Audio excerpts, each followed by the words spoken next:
अस्सलाम वालेकुम, welcome to my YouTube channel. कैसे हैं आप सब लोग? उम्मीद है कि सब लोग बिल्कुल ठीक होंगे। आज एक नई स्टोरी के साथ हाजिर हूँ। स्टोरी स्टार्ट करने से पहले मैं चाहती हूँ कि आप लोग एक दफ़ा आयतुल कुर्सी पढ़ लें, क्योंकि ये एक हॉरर स्टोरी है।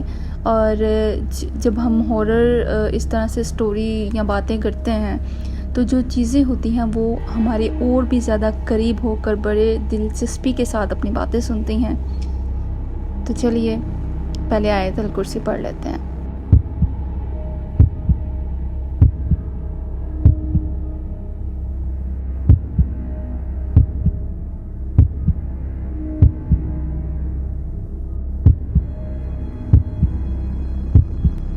स्टोरी स्टार्ट करते हैं। ये स्टोरी हमें जिन्होंने बताई है उन्होंने नाम मेंशन करने से मना किया है। तो जनाब कहते हैं कि वो अपने दादों के घर रहते थे, जो मतलब जॉइंट फैमिली सिस्टम होता है वैसे इनका कुछ सिस्टम था। तो दादों के घर रहते थे, दादों की डेथ हो गई थी। इनके घर में इनकी एक रिलेटिव भी रहती थी। उनके हस्बैंड ने सुसाइड कर ली थी, तो वो थोड़ी मेंटली सिक थी। उनकी बेटियां थी और मेरी वालदा के बेटे थे। तो वो इन चीज़ों से बहुत ज़्यादा जो है वो जलती थी। उनको बुरा लगता था कि मेरी सिर्फ बेटियां हैं और इसके बेटे हैं। हमारे साथ वो बहुत अच्छी थी, हमारा बहुत ख्याल भी करती थी, इज़्ज़त भी करती थी। और मेरे वालिद साहब चूँकि बाहर मुल्क में थे, अच्छा कारोबार था, तो मेरे वालिद साहब ने उनका महीने का ख़र्चा लगाया हुआ था। और उनके कुछ रिलेटिव्स जो दूसरे थे उन्होंने भी उनका कोई मंथली ख़र्चा लगाया हुआ था, क्योंकि उनके हस्बैंड नहीं थे और उनकी बेटियां थी, तो सब उनकी मदद करते थे। उनकी बेटियां थी, इस जेलसी की वजह से उन्होंने हम पर काला जादू करना शुरू कर दिया। हमें पहले बिल्कुल भी इस चीज़ का इल्म नहीं था। जब काला जादू उन्होंने हम पर करना शुरू किया तो उनकी ये ख्वाहिश थी कि हमारे भी फैमिली में से कोई सुसाइड कर ले या हमें बर्बाद करने की कोशिश कर रही थी। खैर, मेरे वालिद साहब बाहर बहुत ज़्यादा बीमार हो गए कि उनको वापस पाकिस्तान आना पड़ा। और फिर हमें कुछ इस तरह की चीज़ें भी नज़र आने लगी जो कि बहुत ही खौफनाक और डरावनी थी। हमने कुछ आलमों से रब्ता किया, उनसे बात की। उन्होंने बताया कि कोई जादू वगैरह का काम है, किसी ने कोई काला जादू कर दिया है। खैर, हमने इलाज करवाया। मेरे वालिद साहब बेहतर हो गए और दोबारा से अब्रॉड चले गए और वहाँ पे कामकाज करने लगे। इतने में दोबारा से बहुत ज़्यादा हालात ख़राब होने लगे। मुझे एक दफ़ा मेरी वालदा ने डांटा, जबकि मैं कोई 6 क्लास में था, छोटा बच्चा था। मैं डांटा, मैं ऊपर छत पे चला गया जहाँ मेरी जो हमारी रिलेटिव थी वो रहती थी। उनको साथ वाला उनका कमरा था, वहाँ पे एक सामने छत पे थी। वहाँ पे मैंने एक चेन के साथ झूला बनाया हुआ था। मैं वो झूला झूलने लगा। जैसे ही मैंने सामने दीवार पर देखा तो एक ब्लैक सी चीज़ मुझे घूर रही है। उसका जो मुंह था बिल्कुल सफ़ेद था, जैसे उसने पाउडर लगाया हो, और उसकी आंखें बिल्कुल काली। जैसे मैंने उसे देखा तो वो दरख्त के ऊपर से चिपकता हुआ गायब हो गया और मैं वहाँ से भाग गया। मैंने आकर रोते हुए अपनी वालदा को ये तमाम वाक़या बताया। उन्होंने आयतुल कुर्सी पढ़ी और मुझे सुला दिया। कुछ अरसे बाद मेरे अब्बा का काम फिर से कम हो गया, उनको वापस आना पड़ा। एक दिन मास्टर बेडरूम जो हमारा था, वहाँ पे मेरे वालिद साहब लेटे हुए थे। मैं बेड के नीचे जाकर लेट गया और अपने पाँव बाहर निकाल के हिलाने लगा कि मेरे जो वालिद हैं वो डर जाएं। खैर उनको पता था कि मैं हूँ। उन्होंने मुझे तकिया दिया लेटने के लिए। मैं लेटा नहीं, मैं बाहर आ गया। सीढ़ियों की जानिब एक कोई ब्लैक सी चीज़ बैठी हुई थी, जैसे सीढ़ियाँ ऊपर की तरफ हैं और वो नीचे की तरफ मुंह करके बैठी हुई थी। मेरे और उस चीज़ के दरमियान सिर्फ 6 से 7 कदमों का फ़र्क था।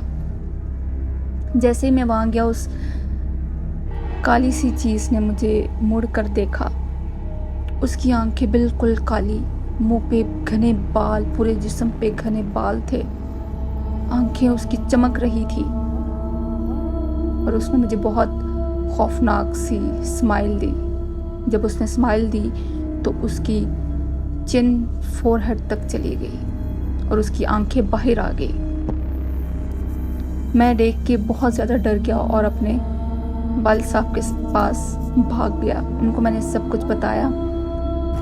वो मुझे फ़ौरन से सीढ़ियों के पास लेकर आए, लेकिन वहाँ पे कोई भी नहीं था। खैर हम लोग नीचे चले गए। फिर एक दफ़ा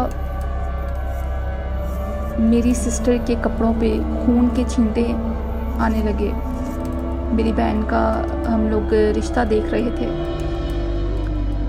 तो रिश्ता नहीं हो रहा था। वो ऐसा कोई अमल करवा रही थी कि हम लोग बर्बाद हो जाएं, मेरी बहन का रिश्ता ना हो और मेरे वालिद साहब का काम ख़त्म हो जाए। मेरी वालदा को बहुत ही अजीब सी बीमारी हो गई। डॉक्टरों को कोई समझ नहीं आई।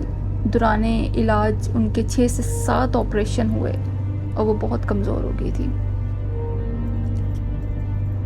एक दिन मैं नहाकर अपने बेडरूम में आया और बेडरूम में ड्रेसिंग टेबल था, जिसके मिरर में देख के मैंने अपने बाल जो है वो सेट किए और मेरा भाई बेड पे लेटा मोबाइल यूज़ कर रहा था। मैं बाहर आया और मैंने उसी भाई को वॉशरूम से बाहर निकलते हुए देखा। मैं फ़ौरन से पलटा, बेडरूम गया और वहाँ देखा तो वहाँ कोई भी नहीं था। मैंने ये सारा वाक़या अपने घर वालों को बताया। घर वालों ने बताया कि ये अभी बाहर से आया और आते ही वॉशरूम गया था। हम लोग बहुत ज़्यादा डर गए। ये चीज़ें बहुत ज़्यादा होने लगी। कभी कभी तो ऐसा होता कि कोई सो रहा होता तो या तो कोई बिस्तर खींच लेता या कोई तकिया खींच लेता। जब मुझे सोने में थोड़ी देर हो जाती थी तो मेरी कोई लेफ़्ट टांग खींचता था और मुझे एकदम से नींद आ जाती थी, जैसे मैं बेहोश हो गया हूँ। और इतनी हिम्मत नहीं होती थी कि मैं उठ के देखूं कि मेरी टांग कौन खींच रहा है।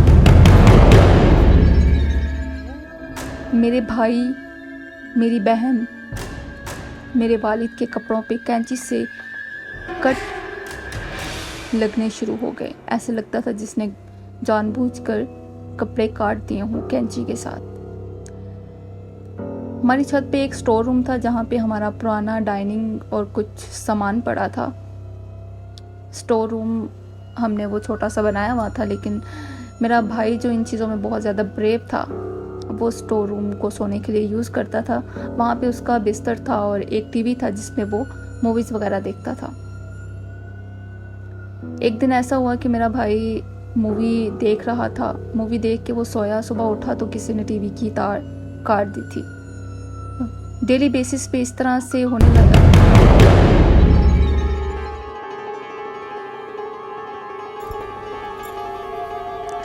और टीवी की तार इतनी छोटी हो गई कि उसके साथ एक्सटेंशंस लगाने की ज़रूरत पड़ने लगी। हमारी घर से चीज़ें गुम होने लगी। हम चीज़ें ढूंढते, हमें चीज़ें ना मिलती, और जिस जगह पे हम ढूंढते होते बाद में वो चीज़ वहीं पे पड़ी होती। हम बहुत हैरान होते थे कि ये सब कुछ क्या हो रहा है। हमारी उन रिलेटिव पे कभी शक गया ही नहीं, क्योंकि वो हमारे साथ बहुत सिंसियर थी, हमारा बहुत ख्याल रखती थी, तो हमारा कभी उन पे शक नहीं गया। हमारी वो आंटी दिन ब दिन अमीर होती जा रही थी, उनके हालात बेहतर होते जा रहे थे, और मेरी वालदा बहुत ज़्यादा बीमार थी। इतनी बीमार कि डॉक्टरों को कुछ समझ नहीं आई। उन्होंने 6 से 7 ऑपरेशन भी कर दिए लेकिन मेरी वालदा ठीक नहीं हुई। फिर एक दिन ऐसा हुआ कि मेरी जो रिलेटिव थी, उनकी जो बेटी थी, उन्होंने अपनी बेटी की शादी की। उनके जो दामाद थे उन्होंने उनको एक अलग अच्छा सा घर ख़रीद दिया, तो वो वहाँ पे शिफ्ट हो गई। जब वो वहाँ पे गई तो हमने उनके बेडरूम, जो उनका कमरा था, उसको साफ़ किया तो हमें कुछ कीलें मिली जो कि दीवार में थी, और उनके साथ काले रंग के धागे लटक रहे थे, और एक तवीज़ भी मिला जो हमारे घर की बर्बादी के लिए था। हमने फ़ौरन से एक आलिम से रब्ता किया और उनसे इलाज करवाना शुरू किया। उन्होंने हमें बताया कि हमारे घर पे बहुत सख्त जादू है, जिसकी वजह से हमारे घर में इस तरह की चीज़ें हो रही हैं। हमारे घर में लड़ाई झगड़ा बढ़ने लगा, चीज़ें गुम होने लगी, बीमारियां बढ़ने लगी। खैर इलाज करवाया और मेरी अम्मी भी अचानक से ठीक हो गई। एक दिन हमारी वो रिलेटिव आई तो मेरी वालदा ने उनको बताया कि वो बिल्कुल ठीक हो गई हैं। तो वो एकदम से बहुत हैरान हो गई। उनके चेहरे पे एक जर्द लहर दौड़ गई। खैर वो थोड़ी देर बैठी और फिर चली गई। उसके बाद दोबारा से फिर हमारे हालात ख़राब होने लगे, हमें चीज़ें नज़र आने लगी, हमारे घर में तोड़ फोड़ शुरू हो गई, लड़ाई झगड़े बढ़ने लगे।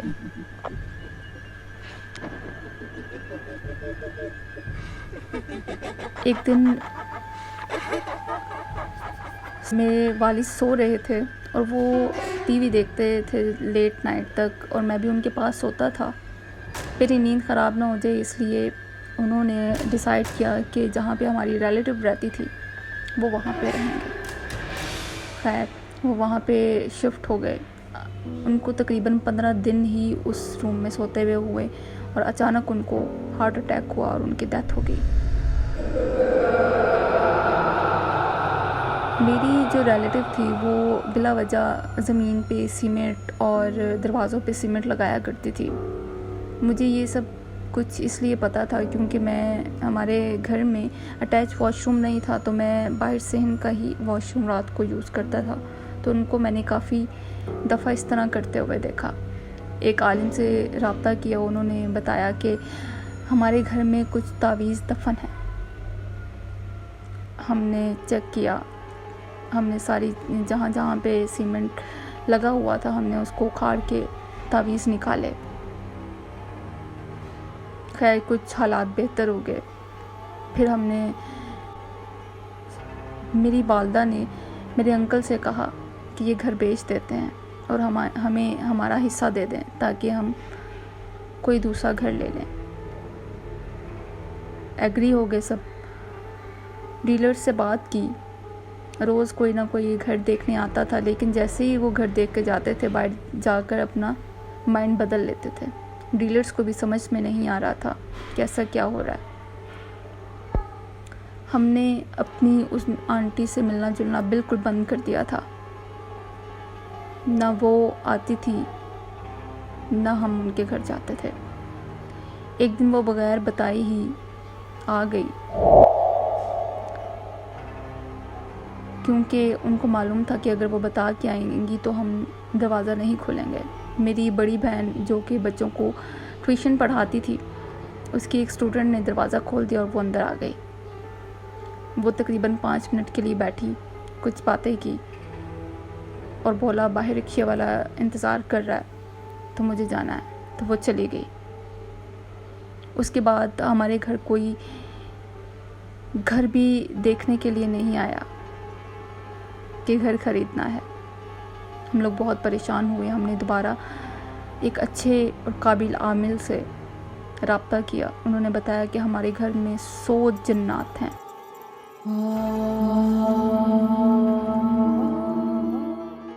जो ये घर सेल नहीं होने देते।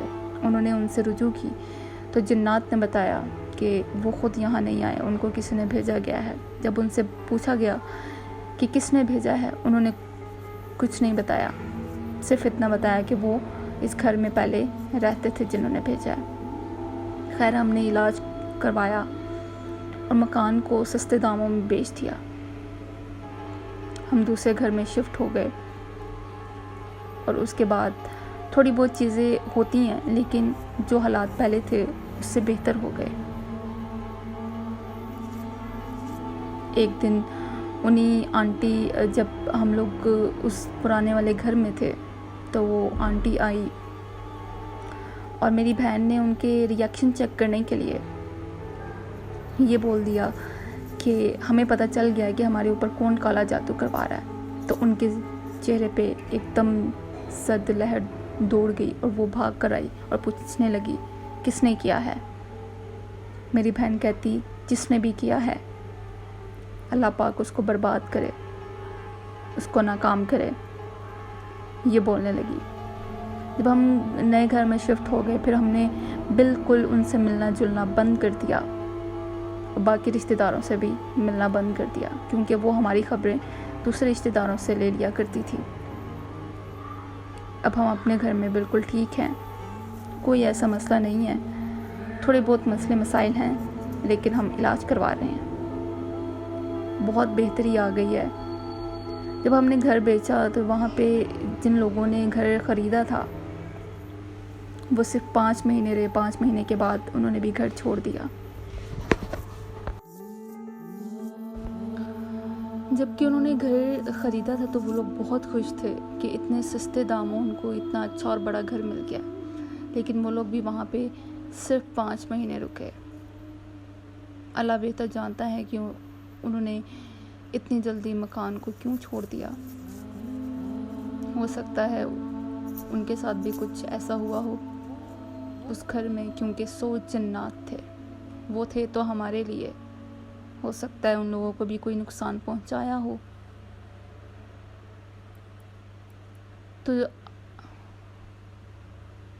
तो कैसी लगी आज की आपको ये कहानी? तो आज की कहानी आपको कैसी लगी गाइस? उम्मीद है कि आपको पसंद आई होगी। अगर आपको पसंद आई है तो चैनल को सब्सक्राइब ज़रूर कीजिएगा और लाइक भी कर दीजिएगा। अगर आप भी अपनी कोई स्टोरी शेयर करना चाहते हैं तो मेरे इंस्टाग्राम पे शेयर कर सकते हैं। इंस्टाग्राम का लिंक आपको मेरे डिस्क्रिप्शन बॉक्स में मिल जाएगा, वहाँ से आप शेयर कर सकते हैं। जल्द ही एक नई स्टोरी के साथ हाज़िर होंगी। तब तक के लिए अपना ख्याल रखिएगा। अल्लाह हाफ़िज़।